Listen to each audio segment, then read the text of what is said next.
2026-এর বিধানসভা নির্বাচন একদম দোরগোড়ায়, আর এই ভোটের শেষ লগ্নে ক্যানিং পশ্চিমের লড়াই এখন বেশ হাড্ডাহাড্ডি। হেডলাইন্স কলকাতায় এর আগে দেখানো হয়েছে ক্যানিং পশ্চিমের তৃণমূল প্রার্থী কি বলেছেন, কিন্তু তার বিরুদ্ধে গিয়ে অন্যদিকে পরিবর্তনের ডাক নিয়ে ময়দানে নেমেছেন বিজেপি প্রার্থী প্রশান্ত বায়েন। একদিকে যেমন উঠে এসেছে উন্নয়নের খতিয়ান, অন্যদিকে তেমনই শোনা গেল বঞ্চনা আর পরিবর্তনের দাবি।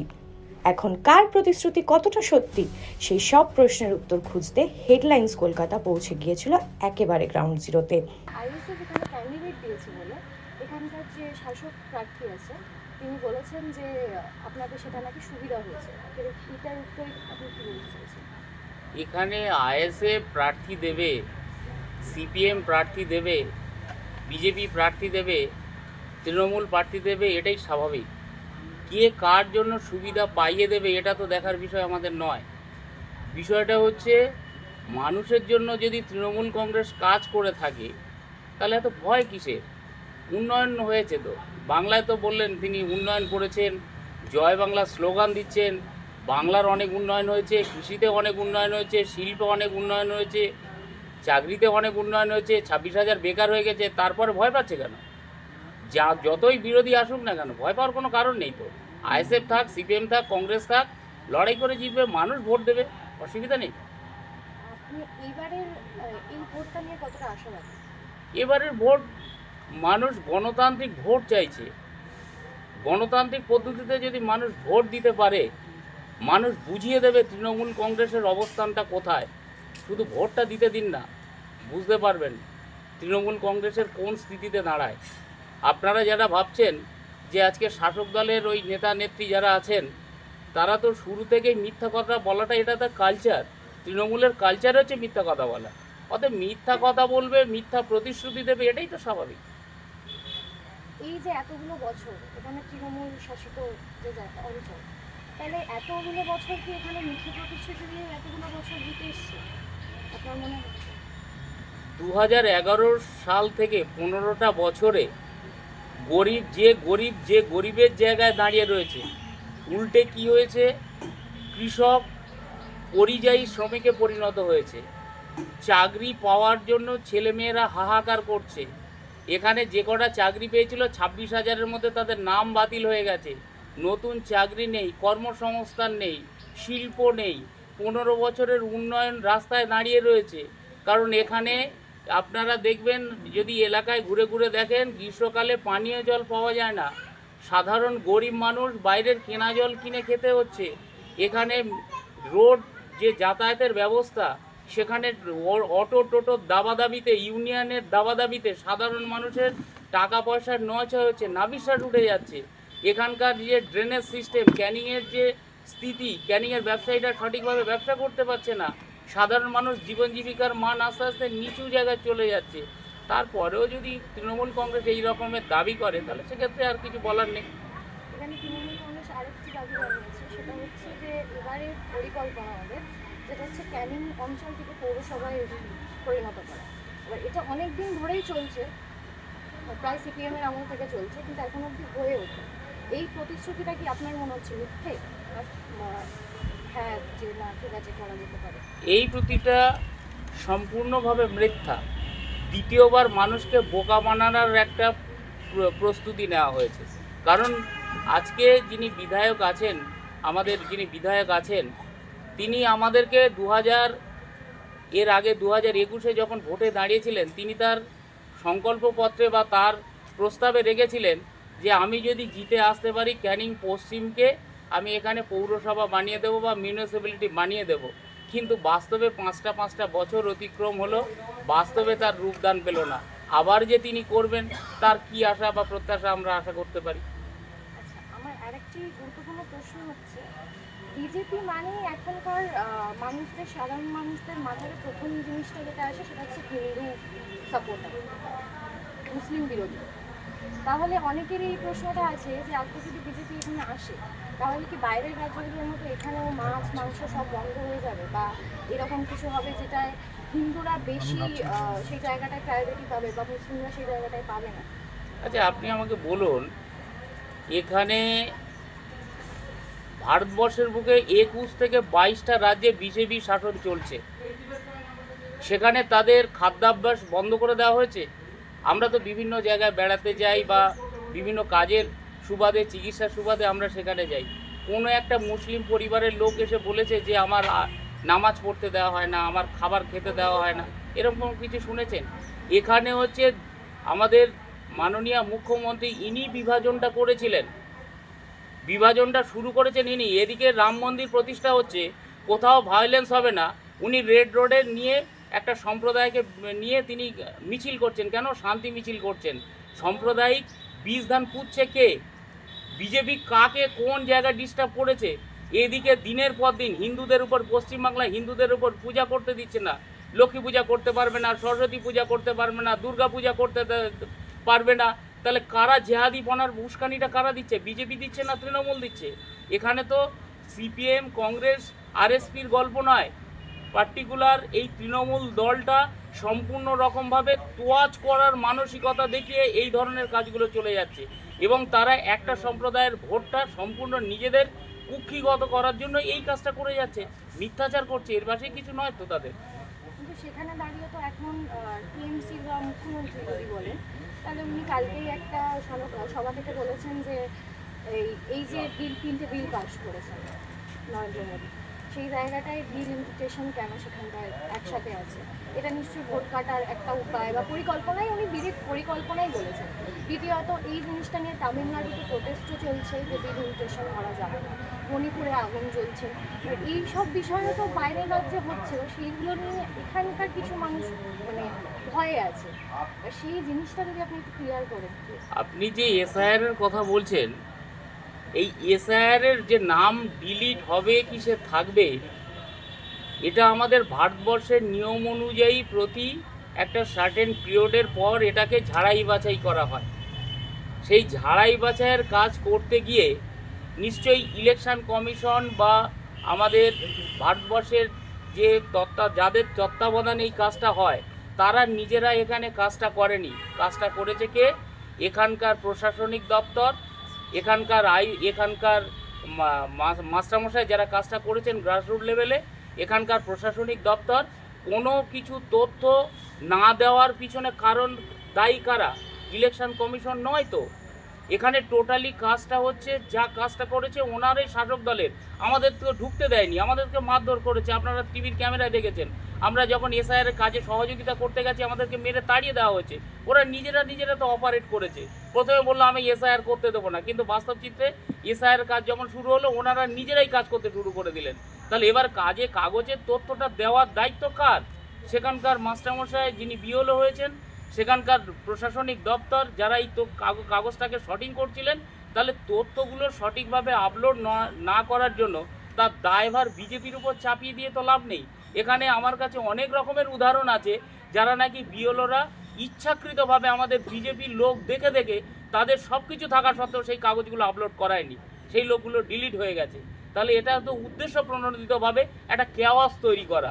এসআইআর এটা একটা স্বচ্ছ পদ্ধতি। এখানে যারা রাষ্ট্রবাদী মানুষ আছে, সে হিন্দু, মুসলমান, খ্রিস্টান, বৌদ্ধ, জৈন, এটা কোনো বিষয় নয়। বিষয়টা হচ্ছে সে যদি এখানকার নাগরিক হয়ে থাকে সে নাগরিকত্ব পাবে, এটাই শেষ কথা। কারণ আমাদের যশস্বী প্রধানমন্ত্রী মোদিজি বলেছেন যে কোনো নাগরিক যারা ভারতবর্ষে বসবাস করে, রাষ্ট্রবাদী চিন্তাভাবনার মধ্যে রয়েছে, তাদের প্রত্যেকের এখানে নাগরিকত্ব পাবে এবং সঠিকভাবে বসবাস করতে পারবে। যারা রোহিঙ্গা, যারা বাংলাদেশি, যারা পাকিস্তানি, তাদের এখান থেকে চলে যেতে হবে। কখনো বলেনি এ দেশীয় মানুষের এখান থেকে চলে যেতে হবে। এটা যা বলছে এটা টোটালটাই তো তৃণমূলের তৈরি করা।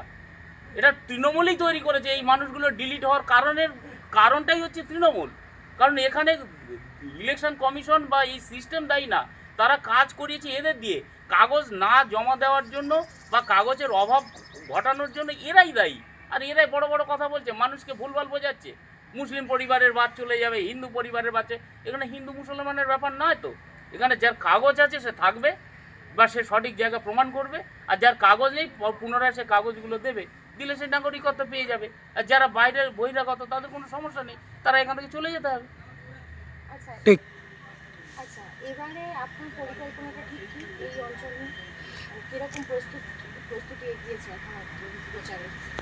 দেখুন, প্রস্তুতি প্রচার যেটা বলেন, মানুষ চাইছে এই অন্ধকার শাসনের পরিত্রাণ।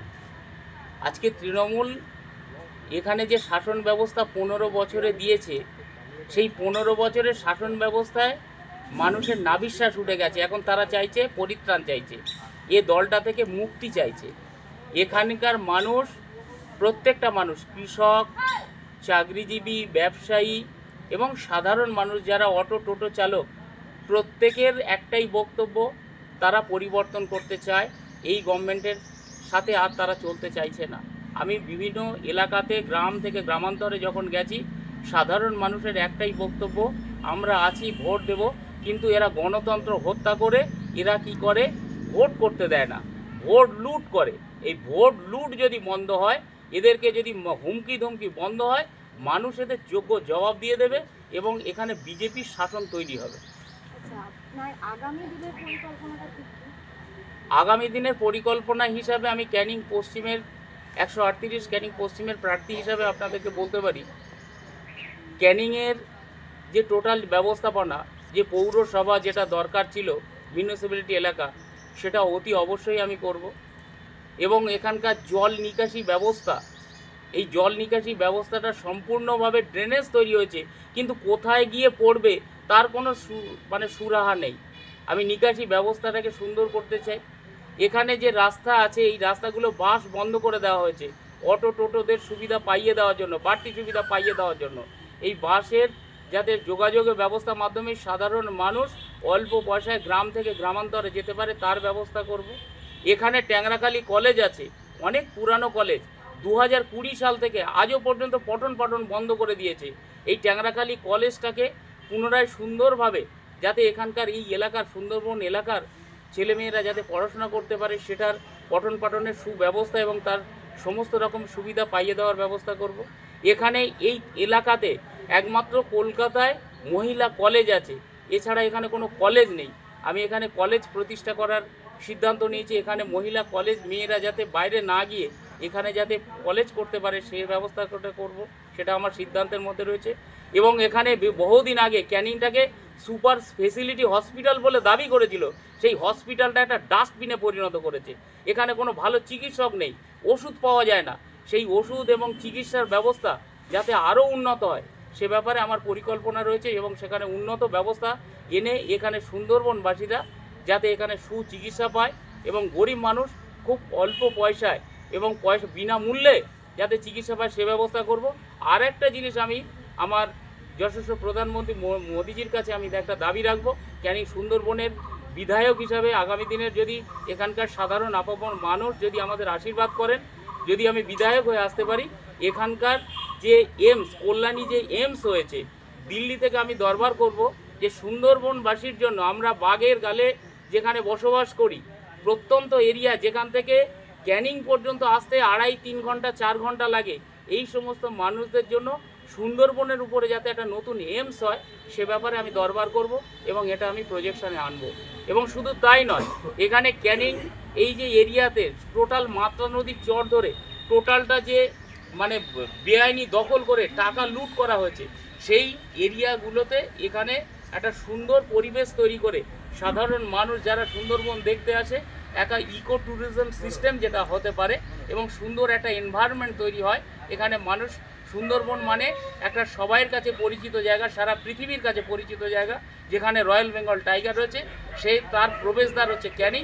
সেই ক্যানিংটাকে আমি সুন্দরভাবে, যারা পর্যটক আসবে তাদের সুন্দর ব্যবস্থাপনা করার আমি চেষ্টা করব। আপনি কাকে বিরোধী বলে মনে করছেন? দেখুন, বিরোধী যারা আমার বিপক্ষে রয়েছে তারা সবাই বিরোধী। এখানে আলাদা স্পেসিফিক কিছু তো বলা যায় না। কাউকে কি স্ট্রং মনে করছেন? না, স্ট্রং গণতন্ত্র যদি মানুষ সঠিক গণতান্ত্রিক পদ্ধতিতে ভোট দিতে পারে, কে বিরোধী কে শাসক সেটা বুঝতে পারবেন। আপনার মনে হতে পারে আজকে শাসক দল রয়েছে বলে সেই বিরোধী বা সেই স্ট্রং কিছুর ব্যাপার না, তারা ভয় দেখাচ্ছে। আমাদের পঞ্চায়েত নমিনেশন করতে দেয়নি। 2023 সালে আমি যখন পঞ্চায়েত নমিনেশন করতে গেছিলাম, আমাকে মেরে ওখান থেকে বের করে দেওয়া হয়েছে। এই দেখুন না, এখানে দেখতে পাবেন, আমাকে মেরে ফাটিয়ে রক্তাক্ত অবস্থা করেছে এবং সেখানে আমাদের কাউকে ঢুকতে দেয়নি। তাহলে এই ধরনের যারা তোলাবাজি করছে, পঞ্চায়েত নমিনেশন করতে দিচ্ছে না, মানে গণতন্ত্র হত্যা করছে, তোলাবাজি করছে, কার্ড মানি খাচ্ছে, এই সমস্ত মানুষগুলোর কাছে আপনি যদি ভোটের এক্সপেকটেশন করেন তাহলে সেটা কি হতে পারে? আমি এখানে আশাবাদী, মানুষ যদি সঠিক ভোট দেয় অবশ্যই বিজেপি এখানে ক্ষমতা আসবে। আচ্ছা, আমার একটা গুরুত্বপূর্ণ প্রশ্ন হচ্ছে, এই কিছুদিন আগে মমতা ব্যানার্জি একটা জনসভায় বলেছেন যে বিজেপি আর সিপিএম একটা গতাপ গেম খেলছে, দুজনে দুজনের সাপোর্টার, এরকম একটা বিষয় বলেছেন এই কিছুদিন আগে। এইটার উপরে কি বলতে চান? দিদিমণি এখন অনেক কিছু বলবেন। এখন 15 বছরের পর মানুষের কাছে আস্থা হারিয়ে গেছে। আমাদের মাননীয় মুখ্যমন্ত্রী তিনি বুঝতে পারছেন যে 2026-এ মানুষ তাকে এখান থেকে ত্যাগ করবে। সেই ভয়ে তিনি এখন কি বলছেন আর কি বলছেন না, তিনি এখন সত্যিই তার মাথার এখন কোথাও সমস্যা হয়ে গেছে। এখন ভুলভাল বলে ফেলছেন। কে বিজেপি, কে সিপিএম, কে তৃণমূল, কে আইএসএফ, ওর ঘাড়ে দোষ দিয়ে লাভ নেই। নিজে তো বলেছিলেন যখন ক্ষমতায় এসেছিলেন 2011-তে, 4 বছরের মাথায় বলে নিজেই তো স্বীকার করেছিলেন যে আমার বাংলার সব উন্নয়ন হয়ে গেছে। তাহলে সব যদি উন্নয়ন হয়ে গেল তাহলে এর সাথে ওর দোষ দিয়ে কি হচ্ছে, ওর সাথে ওর দোষ দিয়ে কি হচ্ছে? ভোটটা শান্তিপূর্ণভাবে করাতে বলুন না, বুঝতে পারবেন দিদি কোথায় আছেন আর কোথায় নেই। আমার শেষ প্রশ্ন হচ্ছে, আপনি সাধারণ মানুষদের কি এবারে মেসেজ দিতে চান?